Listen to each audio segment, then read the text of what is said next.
Well, there's change of my class plan, and I'm not surprised with it.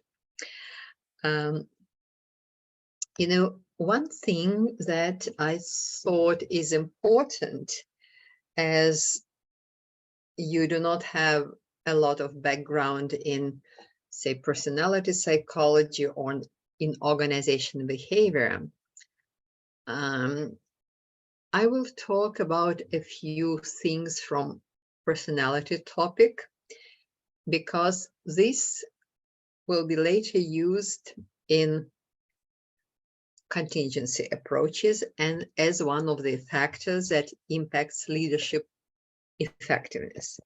And actually, this is very important to trait or behavior approach as well. Just a second. Let me share the presentation. It will take, I will close this. And okay, and I will start discuss a few slides from this. So right now you see the presentation, right? It's yellow. Do you see it? Okay, yes. Good.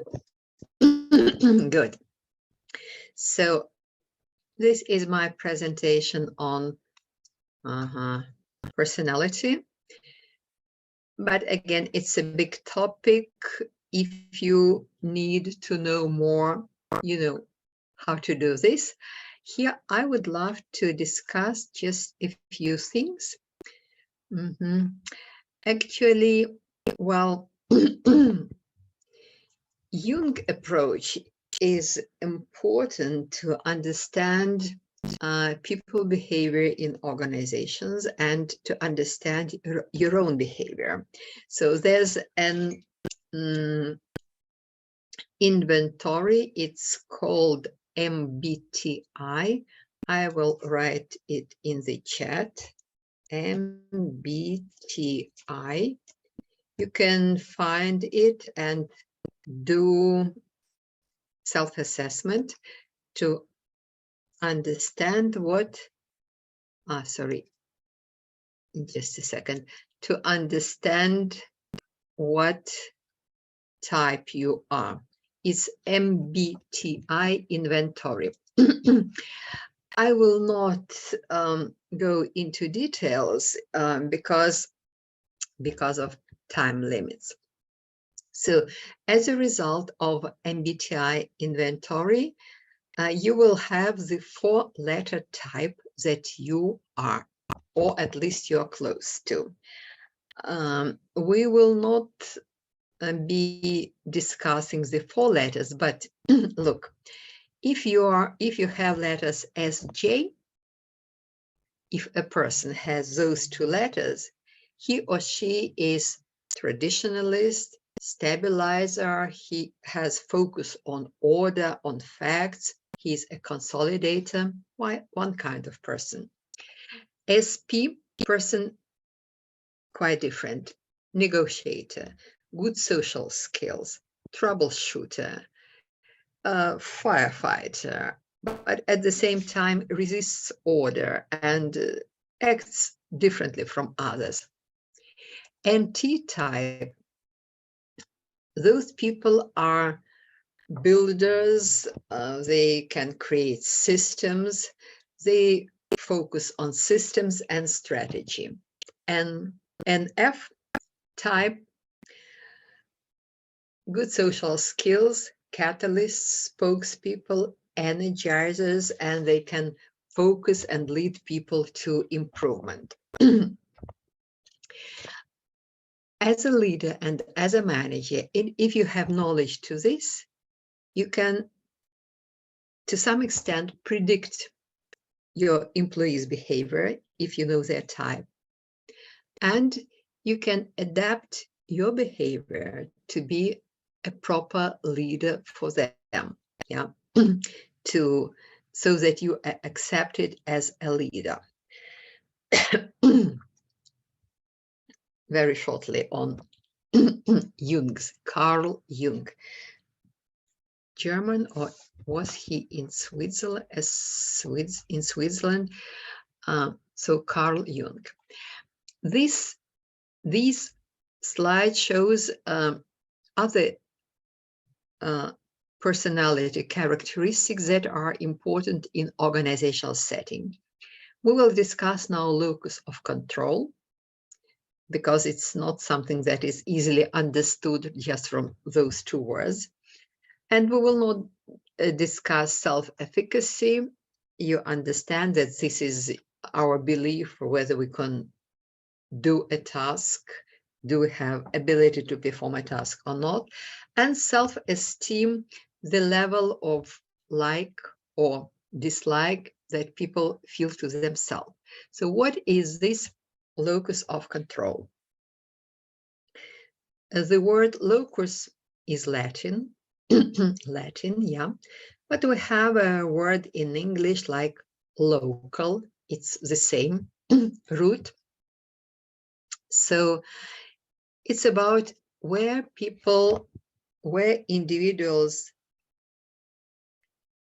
what individuals feel about who or what controls their lives. And they have some ideas, some convictions about sources of their personal achievements or failures.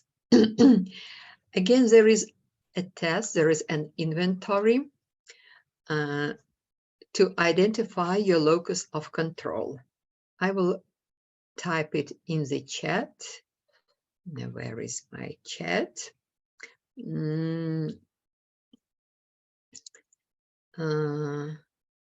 Okay, I will type it later. You can do the inventory to understand where you are on this continuum from internal to external. Are you closer to internals? Are you closer to external, somewhere in the middle? So internals, people who are internals, they believe that their successes and their failures are due to themselves.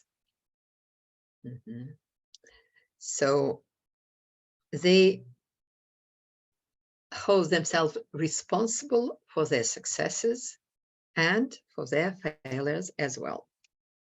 They think that they are masters of their lives, and what they have in life are results of their behaviors and of their choices. While the opposite pole are externals. Externals believe that they do not control their lives. Their locus of control do not lie inside themselves, it lies outside themselves. So there are some outside circumstances that impact their successes and their failures as well. Their life does not much depend, as they think, on their personal decisions, but it depends on outside forces like other people, I don't know, the stars, God, luck, good luck or bad luck, all kinds of outside forces. Why is it important to understand the locus of control of your employees? Because if you understand this, you will know how to lead them so that your organization works well, is proper. Their behaviors differ because of different locus of control. Now, let's make a quick application. I will give you a situation and you will have to explain this to me.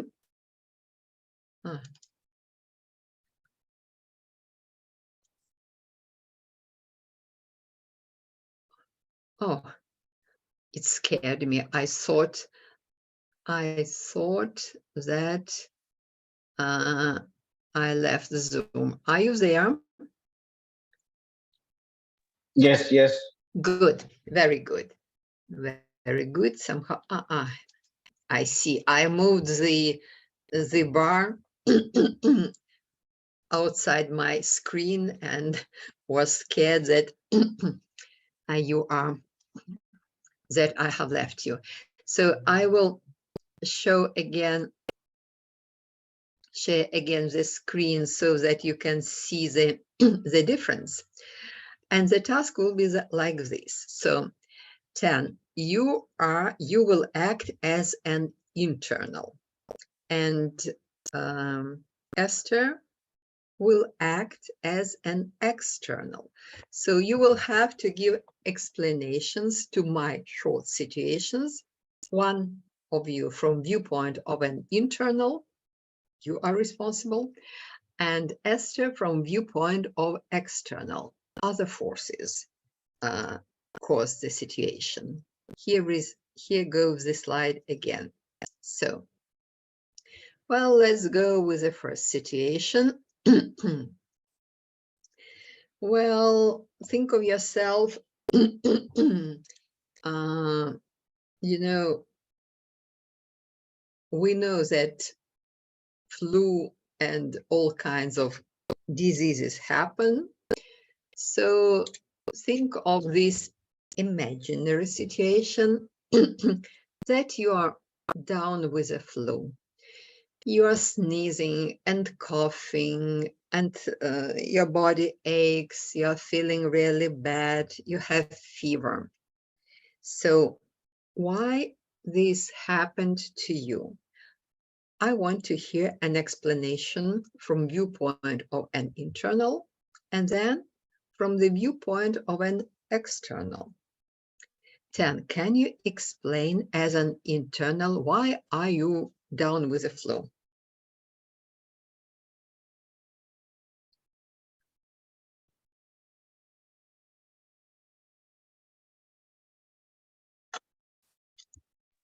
Yeah. On internal, maybe they are not self conscious, or not take care on self. On the what is it? Didn't put much thought on on the healthy lifestyle. Yeah, maybe this. I didn't get quite the, the sound was not quite good. Okay, just let me ask questions to you as an internal. Well,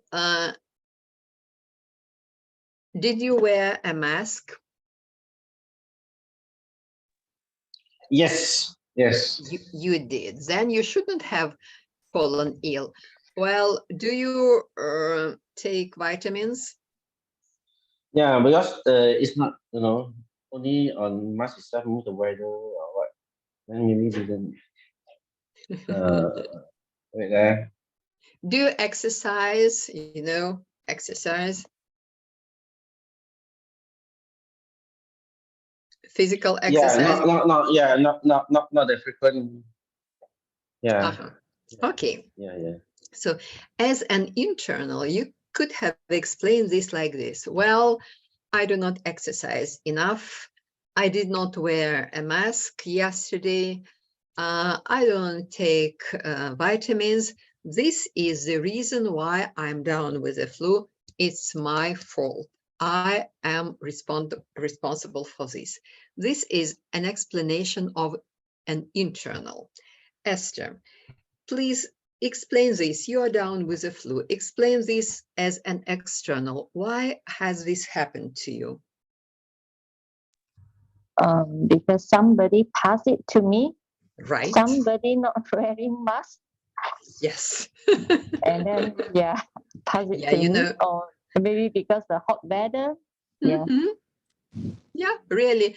10 didn't wear the mask yesterday, and the weather was really bad, and someone was coughing. There was nothing to do. You know, it's flu all around. So different explanations, and as a result, different behavior. Esther, what will you do as an external to avoid flu?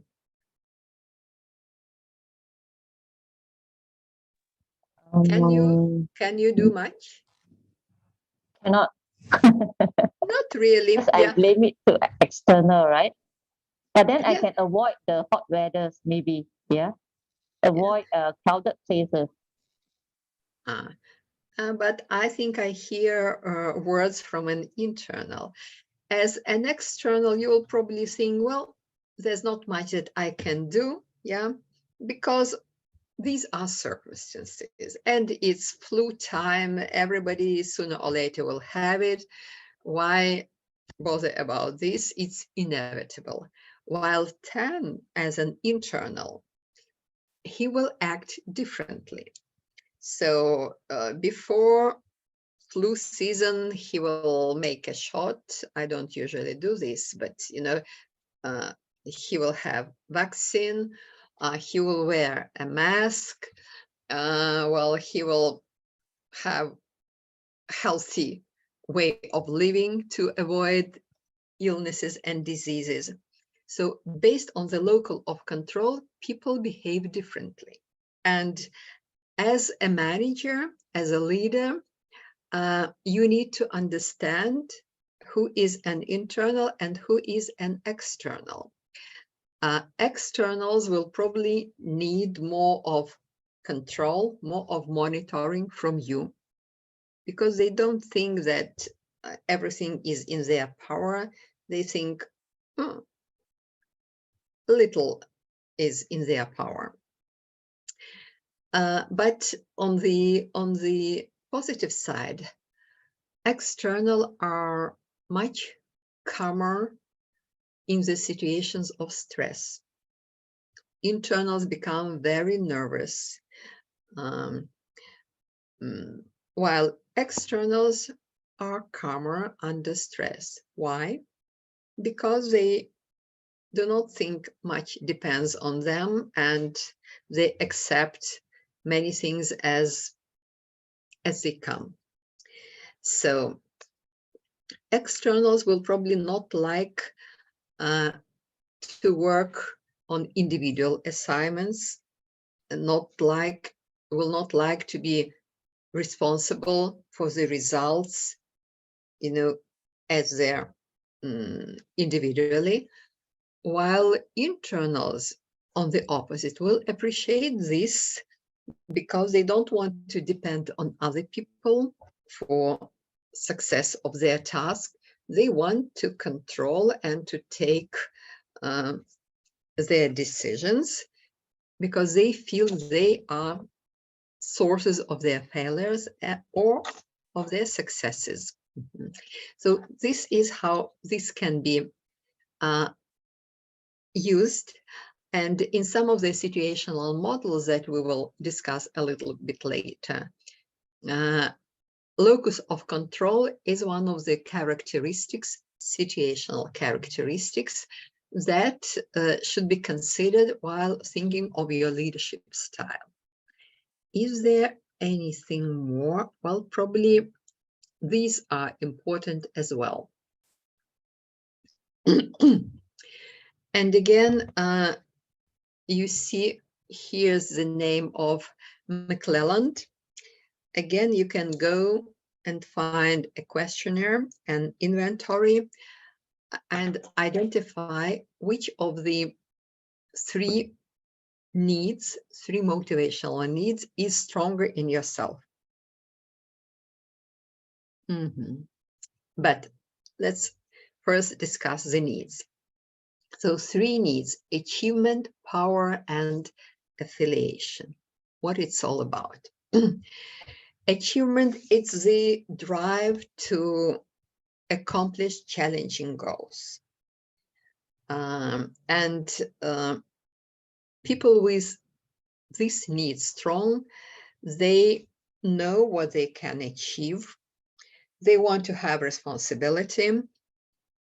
They will set new challenges.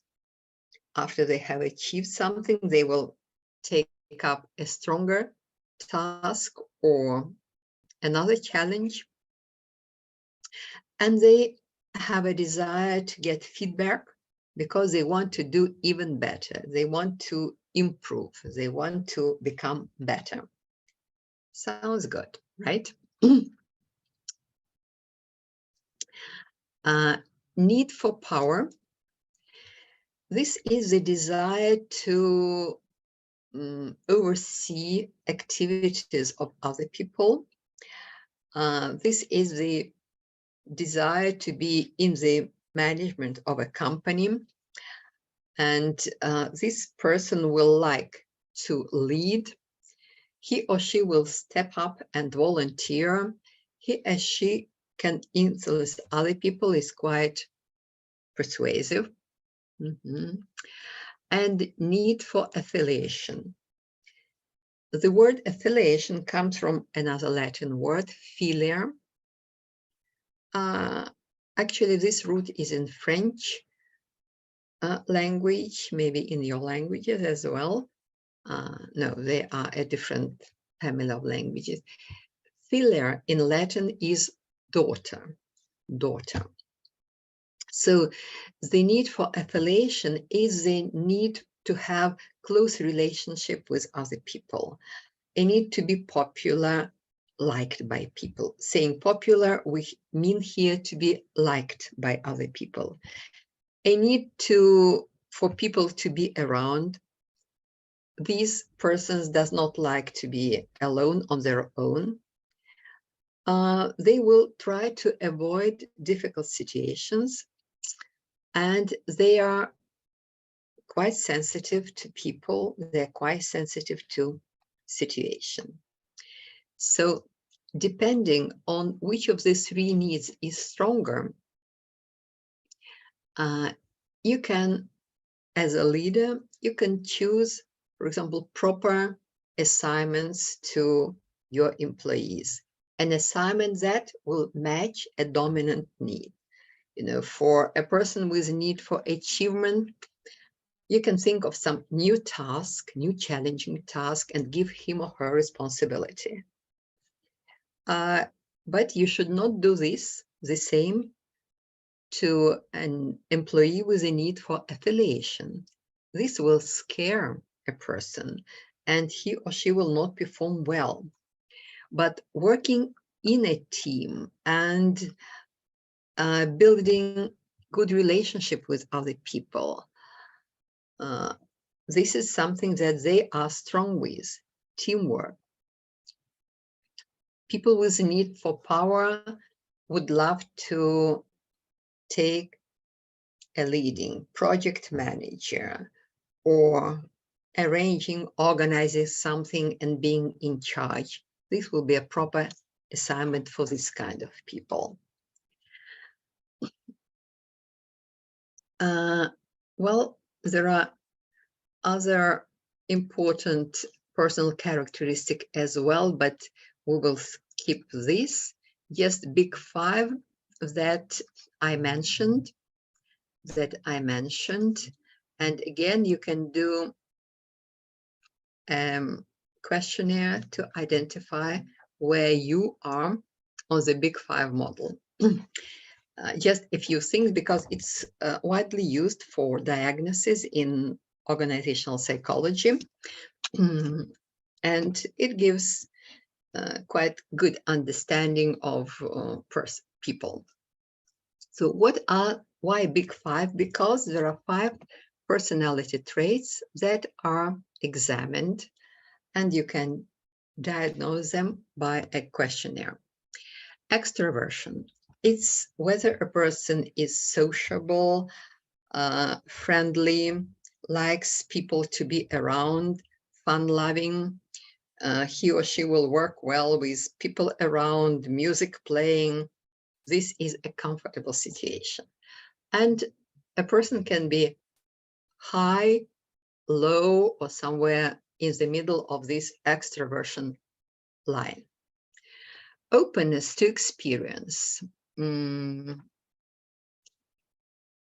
This is about, liking to try new things, and as a result, having broad interests, being imaginative, daring, liking new experiences.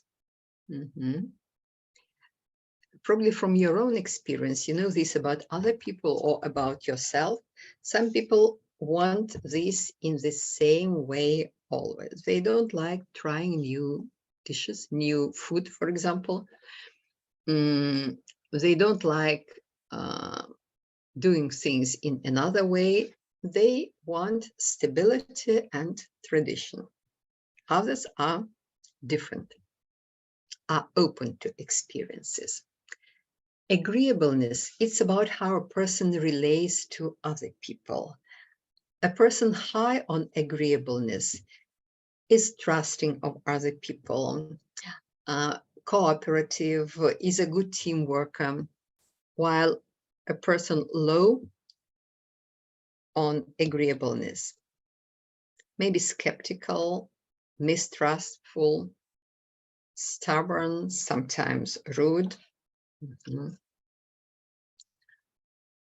Conscientiousness, difficult word to pronounce. A hardworking, a very persevering person, putting a lot of effort, trying to do things from the beginning to the end without any distractions, is high on conscientiousness. And emotional stability, a calm person, feeling quite secure, quite enthusiastic, not worrying too much. This person is high on emotional stability. Now, I would ask you to do a quick self-analysis of yourselves on these 5 traits, and then after the class, you will go through questionnaire and compare your analysis in class with the results of the questionnaire. We will do it in the following way. I'm not asking you to share this with me now. These are personal things, but just for yourself.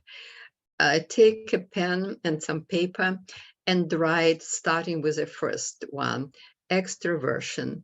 Are you high, low, or middle? Just one letter. I will see whether I can write this in the chat. Where is the chat? Okay. I do not. It should be like this. E stands for extroversion, and then high or middle or low. Don't write this in the chat, write it somewhere on a piece of paper for yourself. And then you will compare with the questionnaire. And in the next class, I will invite you to share, whether your self-assessment was quite accurate or not. So, openness to experience, you can again do it like this. Let's say this is openness to experience, OE. Again, identify high, middle, low. Then you will go to the trait 3, and you will identify yourself on agreeableness.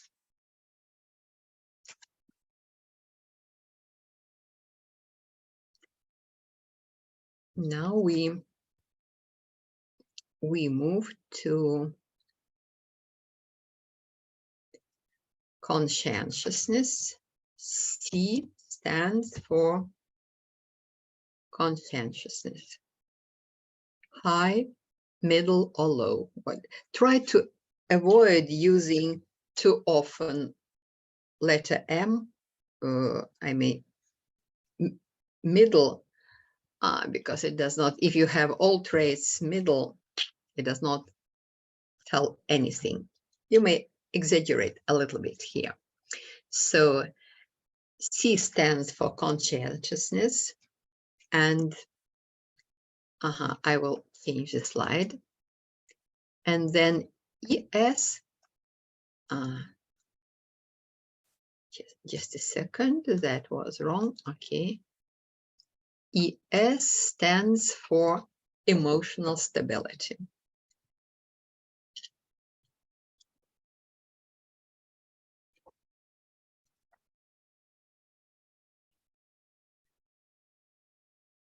Just for a second, I will go back to the first three traits. If you need to look at the explanation, these are the first three. So, and your self-analysis, where you think you are on these three.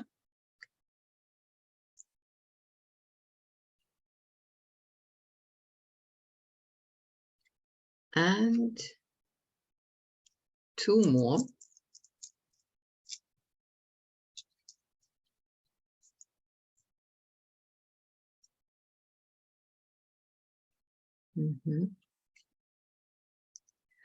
Okay, you will continue this at home, and compare. You will do the questionnaire and compare it with the results.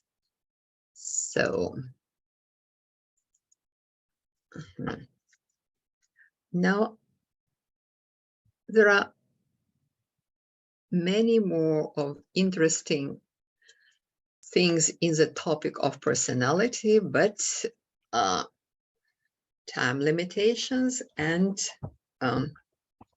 we need to move to our leadership approaches. I will go back to the first presentation. Just a second. I will open this.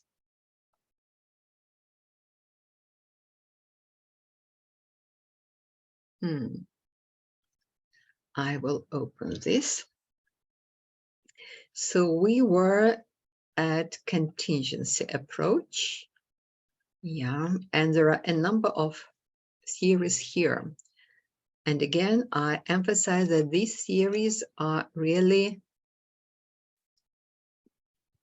practical and they can be used as a tool. Yeah. So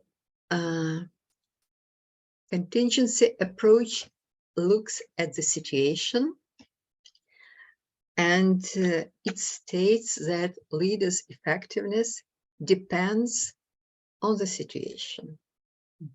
There are a number of approaches here, and the first one was the approach developed by Fred Fiedler, the Fred Fiedler contingency model.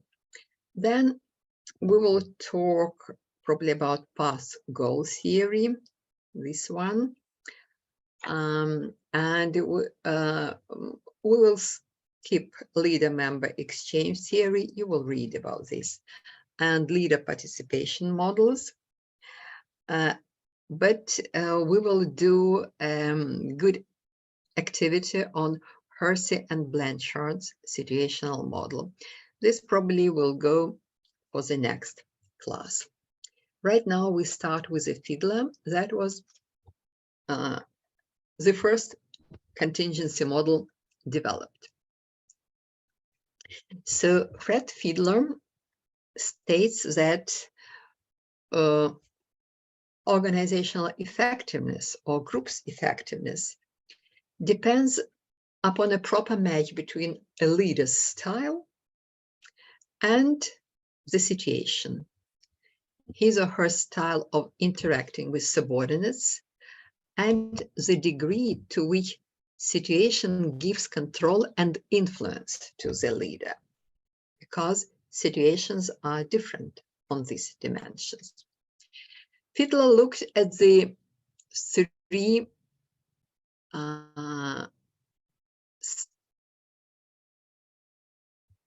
three factors that affect the style, or three contingency dimensions. So the first one is leader-member relations. This is the degree of trust and confidence and respect that subordinates have in their leader. And again, this can be high, very respectful leader, liked by his subordinates. People are confident in him as a leader, or low. Second dimension is the structure of the task. As we mentioned before,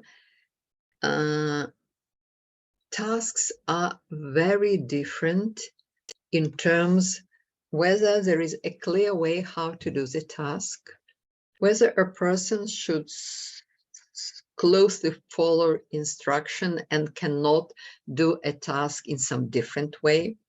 So there are tasks highly structured, very clearly described, and there are tasks with low structure.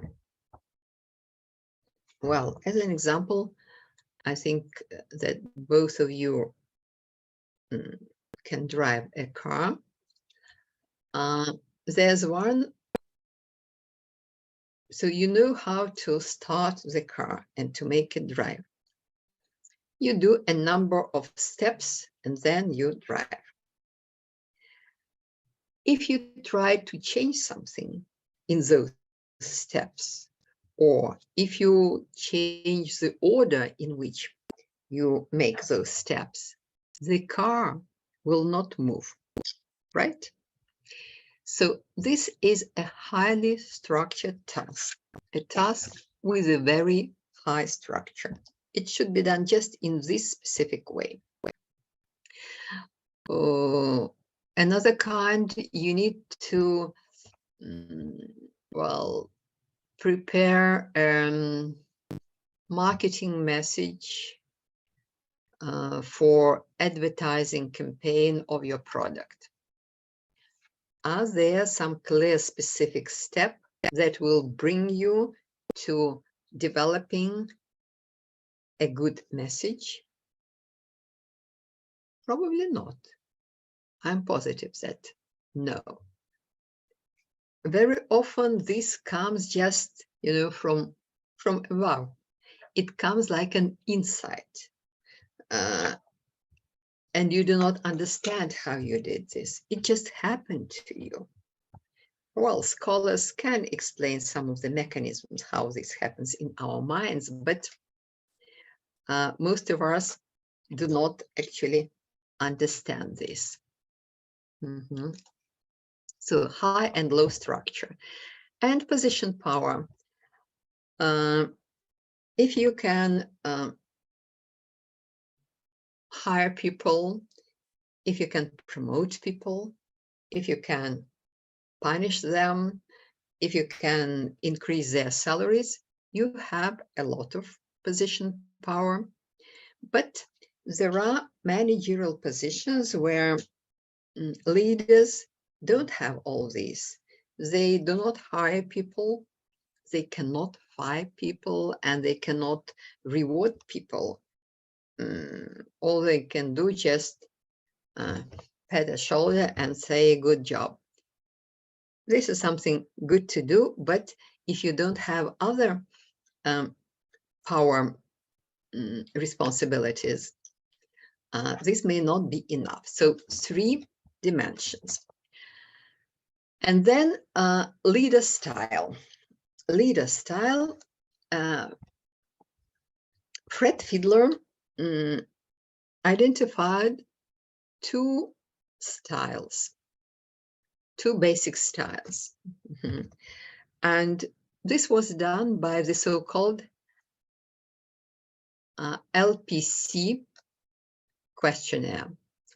LPC is least preferred coworker. Least preferred coworker. This questionnaire measured whether a leader is task-oriented or relationship-oriented. Yeah, these are two broad groups of behaviors, of styles.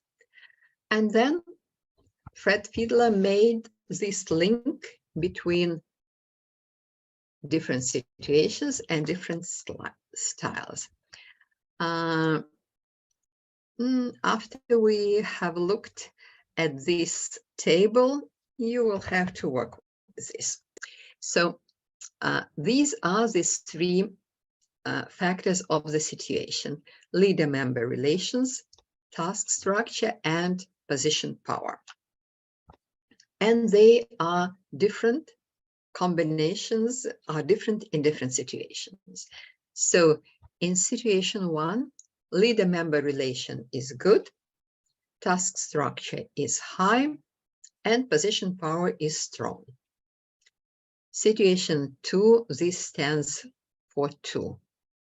Although in my culture, it will be perceived as 11. No, it's 2. Leader-member relations, again, good, task structure high, but position power is weak. Situation 3, good relations of bosses and their employees, but task structure is low and position power is strong. 4, good relations, low structure, and weak position power. 5, people do not trust their leader, don't have confidence, so poor relations, high task structure, and strong position power. 6, again, poor leader-member relations. Task is highly described and should be done in a specific way. Position power is weak. 7, poor relations, low task structure, but position power here is quite high. A leader can reward, punish, hire, and fire. And 8, poor relations, low task structure, and low and weak position power. Now my question to you is, which of the 8 situation is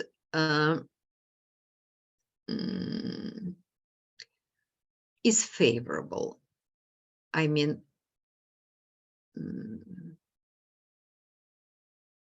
yeah, is more favorable to a leader? Which is the best situation from your viewpoint? Just look at the description and give me the number from 1 to 8.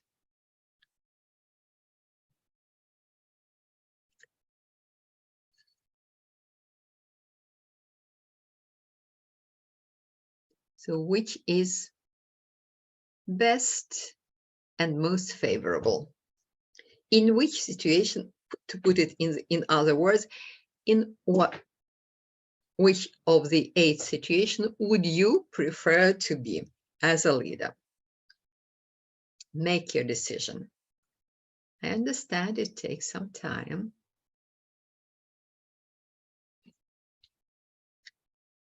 Maybe first one. Excuse me. In the first one, excuse me again. It looks good. Leader-member relations is good and task structure is high. And position power is strong.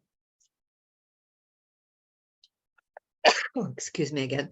And the worst situation for you?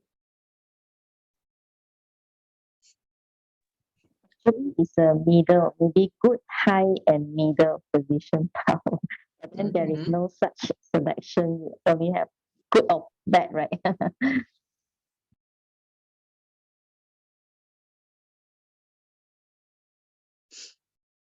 Good. So remember, we spoke that leadership style is identified by that LPC.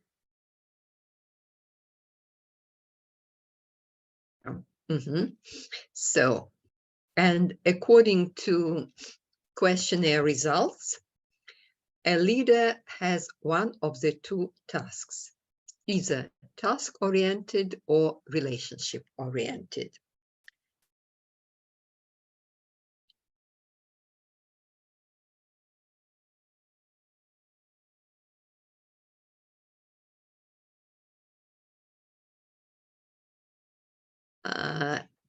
It's spring in Belarus, and now there's blossom of trees. So this may be the reason for my sneezing. I'm feeling quite well, but I started sneezing and cannot stop it. So, according to Fred Fiedler, task-oriented leadership, task focus, is best under the situation of high or low control, and relationship-oriented is best under the situation of moderate control. Let's go to that slide as well. So, opposite situations are good for task-oriented leadership, high control or low control, some like 7 and 8, while relationship-oriented leadership works well in these situations in the middle of average control. One of the differences of this approach is that Fred Fiedler believed that leadership style cannot be changed. This is different from other approaches. His assumption was that leadership style is part of personality, and personality cannot be changed. We can agree or disagree, but this is his approach. So, how can we use this model? You are, say, a task-oriented leader, task-oriented leader, and the situation in the company is 4.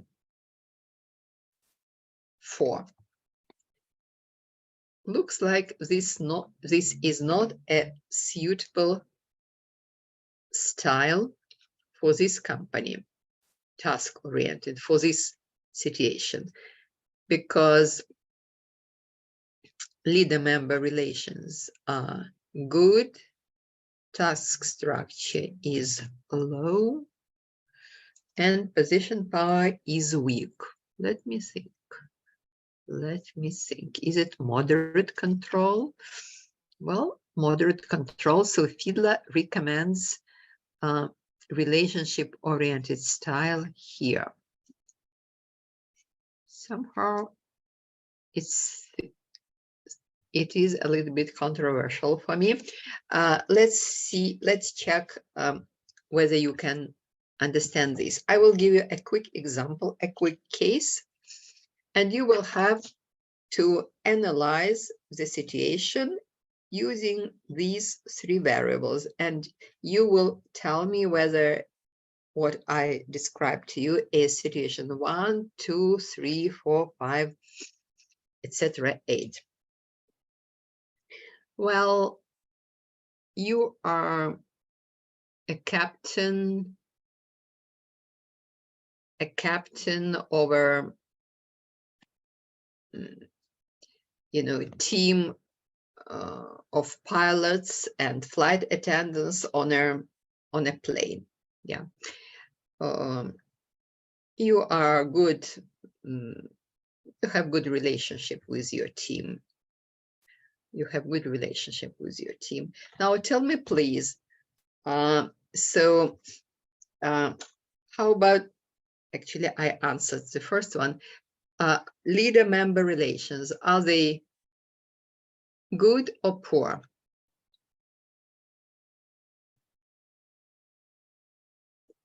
captain, a Good, trusted. should be good. Yeah. They're good. Yeah. Okay, so you are head of team of pilots. So what do you think about your task structure? Is it high or low for a pilot, for a captain of pilots? High. High, definitely. You should do things in the same way. We don't want any, I don't know, innovations in landing or in taking off. So we have good and task structure high. It's here. How about position power? Is your position power weak or strong? What do you think? Can you hire, fire, punish, reward?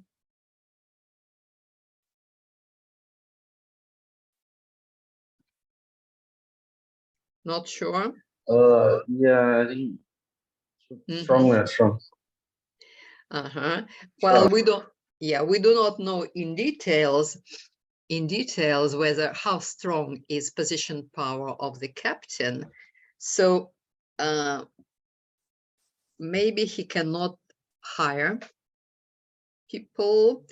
I don't know how much he or she can reward people. So it's either strong or weak. We do not know.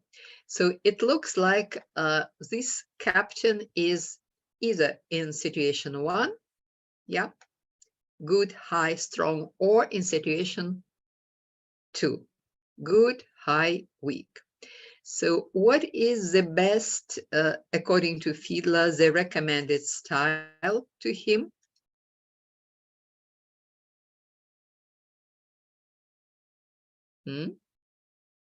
Task-oriented or relationship-oriented? Yeah, task-oriented leadership. Task-oriented leadership. Okay, good. Now we understand something. Or think of, for example, myself. I am the chairman of charity organization. It's a large one in all over the country. So what do you think about my leader-member relations? Can Esther take this case? Is she with us? Yeah. Should be good also. Good. Okay. How about task structure? Is it high or low?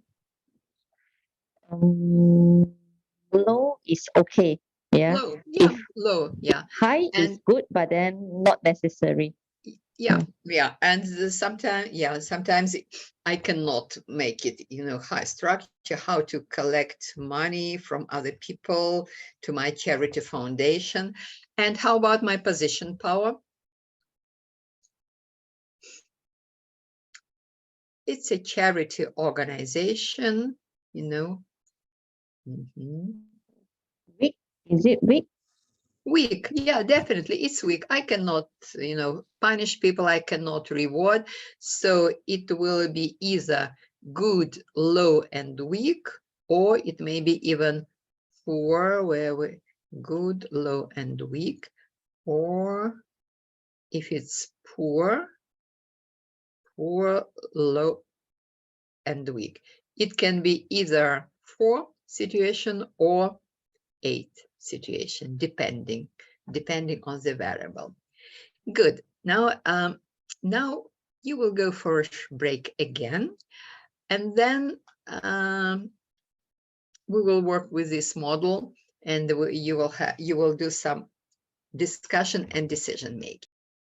In a minute, we will start the final part of our today class, but before, here is a message to those who are not in the class and who will be watching the recording. A message is like this. If you want to pass this class, please join the class. This is part of the grade. We do many activities and assignments in class. And if you do not participate, you do not learn. If you do not learn, you do not get a grade. So please try to arrange your working schedule in such a way that you join the class. This is for those who are not here. Well, for those who are here, Tan and Esther,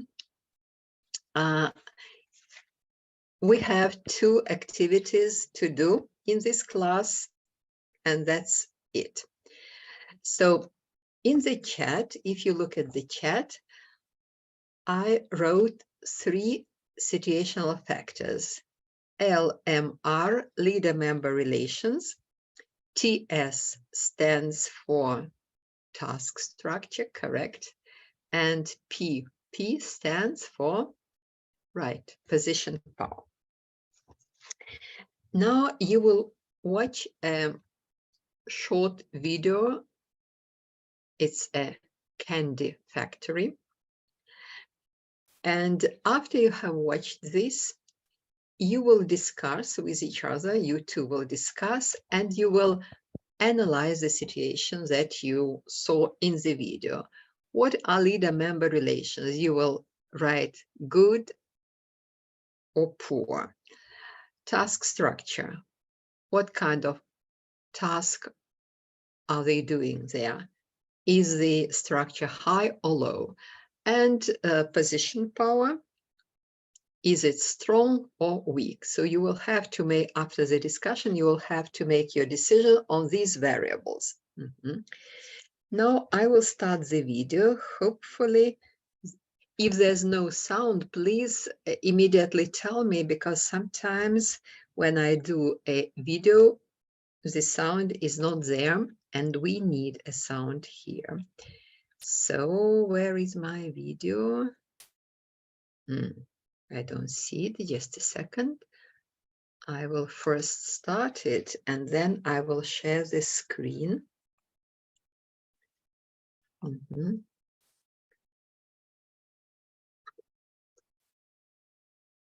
Okay, let's try and share the screen.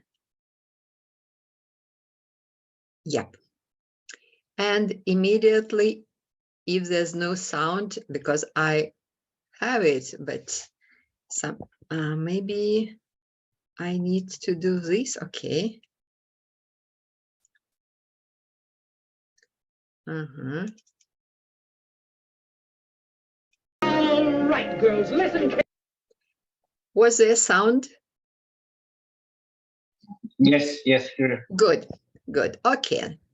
Then we will watch this and then you will discuss the situation using Fred Fiedler. Okay, good. Yeah, nice video, yes. Okay, so I will now just put you into, this is something that I always use, but I think you will be more comfortable discussing when you are in a session room.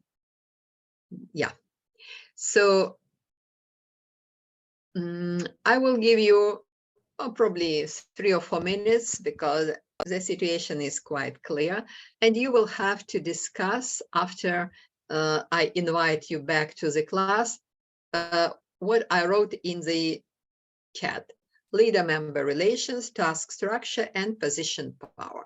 Now, please go to the discussion into the session room. 3 minutes for you.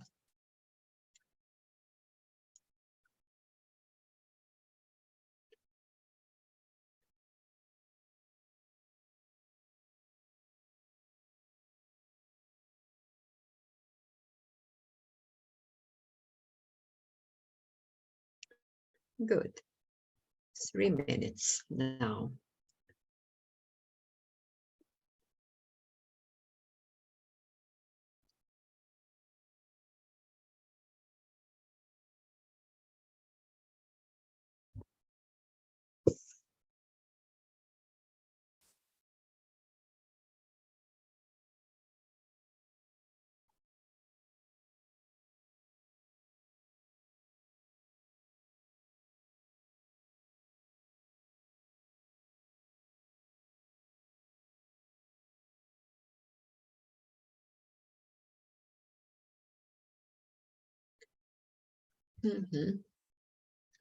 So it is 3 minutes.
Good.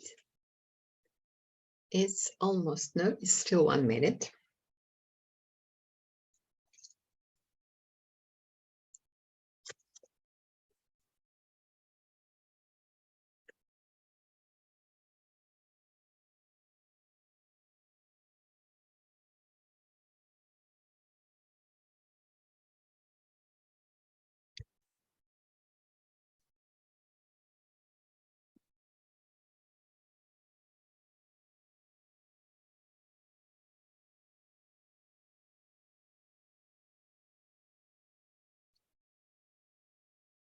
Well, I'm closing down the session rooms, and my 2 students are coming back to the class. And it's time.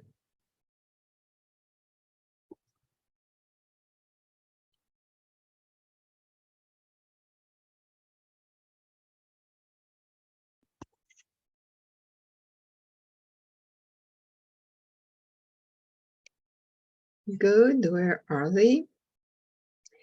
Good, so now you are back to the class, back from your session room. So please give your analysis according to Fred Fiedler model. Analyze the situation. Okay, so for the video just now, the leadership member relationship is poor, not so good, yeah. And then the task structure is also weak, and the power, the position power is high. I mean, it seems that the staff is just listening and getting the instruction without not daring to suggest whatever thing. They just accept whatever instruction, and then it seems very bossy for the lady. So let me check if I heard you correctly. So leader member relations are poor, right? Yeah. Task structure, what did you say? Low. And then the position power is strong. Task structure low? Why do you think that task structure is low? They are not able to perform according to those structure made. Okay, but there is structure, yeah? So There is structure, yeah. Take and wrap and then take the second one. The speed is too high, but they should do things in the same way. Yeah, they cannot cope. Yeah. Then task structure is low. Oh, sorry, high. Is high. Oh, yeah. Okay. It's assembly line, a belt, and things should be done in the same way. One of them cannot go to, I don't know, coffee room and sit there doing her assignment. No, she should be there on the same place all the time, doing same things. So task structure is low. And how about position power? What did you say? Strong. Strong position, fired, she said, yeah, etc. So it poor, high, and strong. Yeah, it looks to me like this is situation number 5. Yeah. Poor relations, high task structure, and strong position power. Good. Now the next assignment for you, and again you will discuss and then provide your decision. Again, look, as we remember, Fred Fiedler states that a leader cannot change his or her style. You can agree or disagree, that's your decision, but now we are working with Fiedler's model. So if a leader cannot change his style and the style does not match the situation, then what should be done? Situation should be changed. Now discussing in a session room, you will have to come up with some ideas. How can you change leader-member relations? For example, from poor to good. What can you do? And there are different things you can do to change the task structure. How can you make task structure high, or how can you make task structure low? And how can you change position power from strong to weak, or from weak to strong? For these 3 contingencies, please come up with at least 3 things that can be done to modify the situation. 3 ideas here on leader member, 3 ideas here on task structure, and 3 points on position power. Or you can give more, yeah, if you have more, but at least 3. And probably you will need more time than 3 minutes for this. So I will give you 7 minutes, probably. Okay, good. Now I will move you to the session room. You are there alone, just the 2 of you.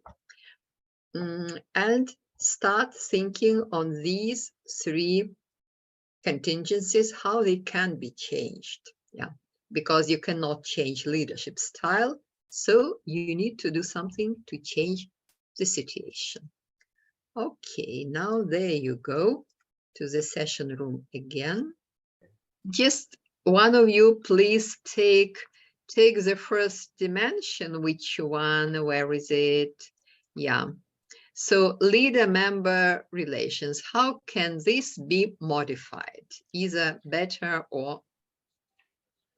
Yeah, maybe we can arrange more team building activities. Build up the relationship from the top to bottom. At least you get indirect communications rather than daily is a quite top down. If you go for team building, then the opportunity to match around and have a better understanding on each other. And another one is maybe we have more internal training for the staff, so that they know more on the company's culture and what are the expectations on them. And also, as for the leader, also got those like leadership training for them to be a leader or manager. So each level of staff got their own training schedule to improve their management skills and styles. And one more maybe on the selection of staff, maybe the HR department need to emphasize that appropriate and qualified staff is employed rather than those that not up to the required level of expertise or qualification is not up to the level, then it's wrong at the first place. You choose the wrong staff, then to be issue on that as well. So at the point when you engage the staff, you need to get those set ready. Same mindset with the company's vision, and I mean to choose those that is appropriate. This is my comment. So this was about leader-member relations, right? Just about this. The first one. Did you discuss? Yes, the first one. Yeah. Okay. Yeah, the first one only. Yes.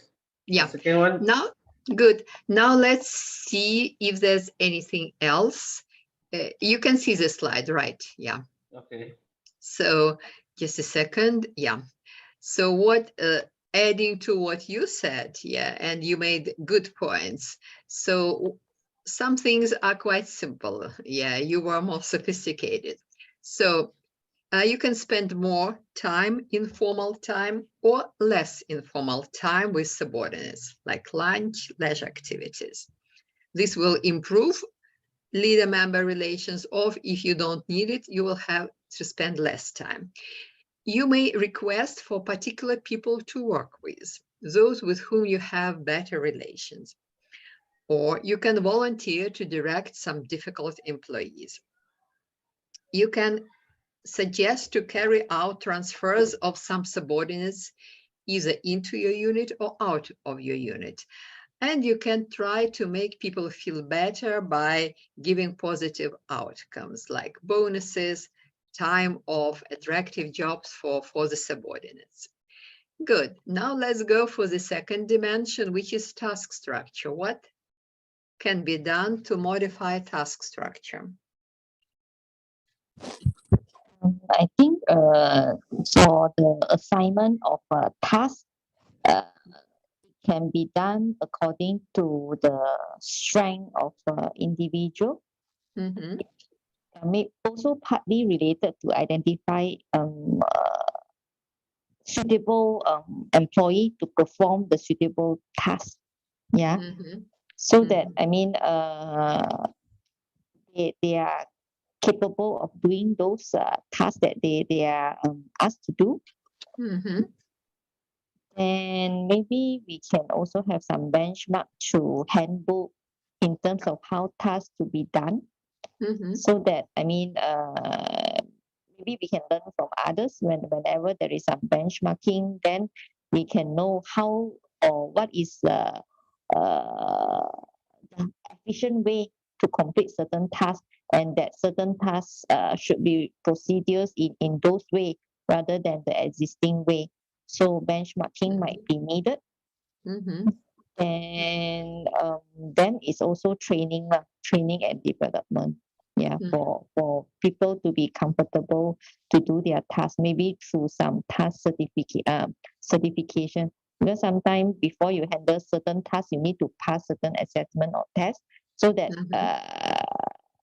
the employee are capable to do the task. Yeah. Oh, yeah. Good, thank you. Let's see what else can be added to this. So task structure, yeah. Well, if you want to have less structured task, you can ask for some new problems and unusual problems, or you can bring the tasks to the group and invite them to figure out how to plan and to make decisions. Or if you need the opposite, higher task structure, you can ask for some specific instructions, detailed instructions, or you can break the job into smaller subtasks that have structure. Good. And now we have position power. What can be done to modify position power? Yeah. And on position power, sometimes too much position given also got issues. So one way is that I'm thinking that, for example, on the sacking of staff or what, we need to empower the HR department, human resource department, on managing the staff welfare, and not only, I mean the highest top, top management or the managing director or what can decide everything, you see. So any issue raised up, better they form a committee to investigate, then the HR department to take care of it. So it's better that, it's a structural thing, and maybe more committee, is done. It's built up so that, example, certain staff that the managing director said, maybe it's got other personal reason, you see. So we don't know that, doesn't give a fair trial to the employee that had been said. So you need to have segregation of duty between the department. And another thing is that to implement a proper handbook in the organization, so that every person know, what's their job expected and what's the procedure of the company, and everything is black and white. So each person know their power and the maximum, things, and they can approve, or they can, they can use their power on it. Okay, that's my comment. Good, good. Yeah. Few things to add to what you said. Sometimes people just do not use the full power. Yeah. So if you need to modify this dimension, show the boss, show your subordinates who the boss is, using fully the power that you have. There are some people who do not like to punish or do not like to give orders, so they do not use the full power that they have. Another thing, and I think you mentioned this either now or in the first one, that make sure that all information to your unit gets channeled through you, because information is power. And when people depend on you to get information, you acquire more power over them. Or if there is a need to lower power, you can invite subordinates into planning, into decision making. You can let them have more freedom in doing their tasks. So this will, again, give some power to them. You will empower them and decrease your position power. Very good. So very good. So this is all we wanted to do today.